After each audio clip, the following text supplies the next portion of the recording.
जय हिंद दोस्तों। I am Santosh Singh. I have completed my graduation from Government Degree College Raman, and after that I continued my study. I am still right now I am pursuing my master in geography from PG Department of Geography at Government Degree College Katua. And today I will just deliver my lecture on a very important topic of the geomorphology, that is geosynclines. Well, various geoscientists has given the various definitions of the geosynclines, but the most important, but the most relevant one is the geosynclines is the long, narrow, and shallow depressions of the water bodies. Well, you can say it is the shallow depressions of the water bodies.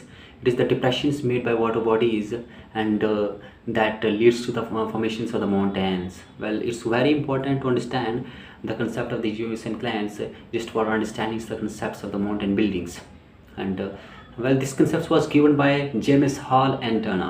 James Hall and Dana, both of them have just given this concept of geosynclines. They said that it is the long, narrow, and wide depressions of the water bodies, and this is that all the just present day mountains are just formed because of the geosynclines.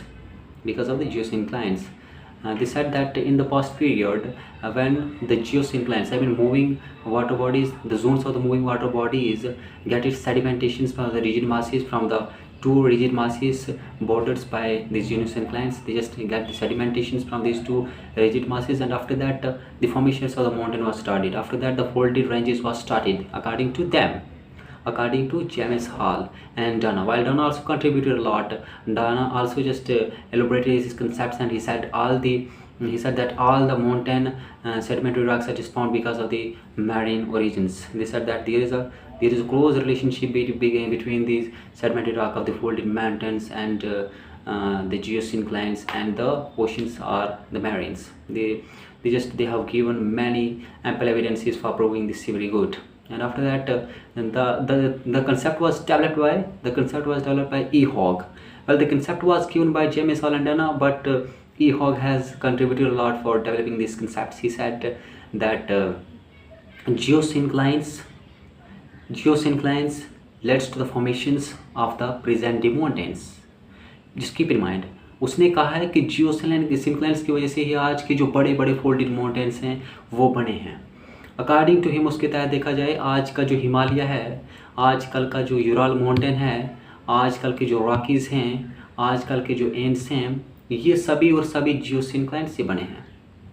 उनका कहना है कि geosynclines एक तरह के mobile Jones होता है water bodies का। जियोसिंक्लाइंस एक ऐसा जोन होता है, एक ऐसा एरिया होता है जहाँ पे वाटर फ्रीली तरीके से मूव हो रहा होता है, और ये जियोसिंक्लाइंस एक डिप्रेशंस होता है, एक बहुत बड़ा खड्डा होता है वाटर बॉडीज़ का, जहाँ पे जो दो रिजिड मासेस होते हैं वहाँ से सेडिमेंटेशंस होगी, और ये ज़रूरी नहीं है कि वहाँ पे रिजिड मासेस से उनकी सेडिमेंटेशंस होती है। वो सेडिमेंटेशंस हो सकता है कोई ओशंस की जो करंट्स आती हो, टाइड्स आती हो, उनकी वजह से भी सेडिमेंटेशन हो सकती है। और इनफैक्ट ये इट्स नॉट कन्फर्म्ड, ये कन्फर्म नहीं है कि geosynclines is mainly found by the sedimentations, and it's quite necessary that where there is mobile zones of the water bodies geosyncline में be found there is. It's not just confirmed, ये इसमें कोई ये ज़्यादा ज़रूरी नहीं है कि वहाँ पे जियोसिंक्लाइंस ही बनेगा। जियोसिंक्लाइंस नहीं भी बन सकता है। जब ज़्यादा वहाँ पे सेडिमेंटेशंस होगी तो वहाँ पे वो सबसाइड्स हो जाएगा वहाँ पे सेडिमेंटेशंस, तो वहाँ पे वॉल्यूम बढ़ेगी मटेरियल को गेट्स करने की, और उसके बाद फोल्डिंग माउंटेन रेंजेस पीरियड्स के साथ बनेंगे। और दोस्तों बात की जाए तो जो ई हॉग ने अलग अलग जो रिजिड मासेस, 5 रिजिड मासेस ई हॉग ने बताए थे, और दोस्तों 4 उसने जियोसिंक्लाइंस बोले थे, जिसमें से एक तैथिसी जियोसिंक्लाइंस बोला था, और दोस्तों 3 और बोले थे, I am not just remembering this time. एक तैथिसी जियोसिंक्लाइंस बोला था, जिसकी वजह से उसने कहा है कि हिमालय की जो फॉर्मेशंस हुई है ये तैथिसी एक जियोसिंक्लाइंस था, उसकी वजह से ही हुई है।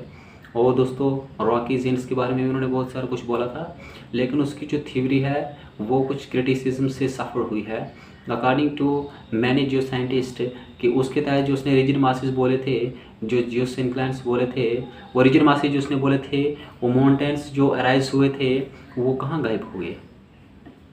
अकॉर्डिंग टू हिम अगर देखा जाए तो उसने कहा था कि जियोसिंक्लाइंस जहाँ पे मोबाइल जोन से वाटर बॉडीज़ के वहाँ पे बड़े बड़े माउंटेन बने थे, वो कहाँ डिसअपियर हो गए। और दूसरे नंबर पे एक और जो उसका मेन क्रिटिसिज्म रहा है दोस्तों, वो ये रहा है कि उसने कहा है कि वेस्ट से ईस्ट जो माउंटेन स्ट्रेच होते हैं, लेकिन दोस्तों जो नॉर्थ से लेके साउथ में माउंटेन स्ट्रेच होते हैं उसके बारे में वो कुछ एक्सप्लेनेशन ज़्यादा नहीं दे पाया है। कौन? ई हॉग।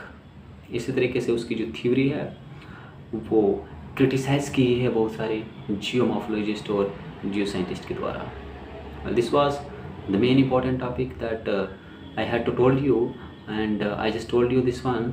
और दोस्तों अगली जो वीडियो है दोस्तों वो मैं इसी जियो साइंक्लाइंस की वजह से कैसे माउंटेन्स की बिल्डिंग्स होती है उस पर बात करूँगा। जय हिंद दोस्तों।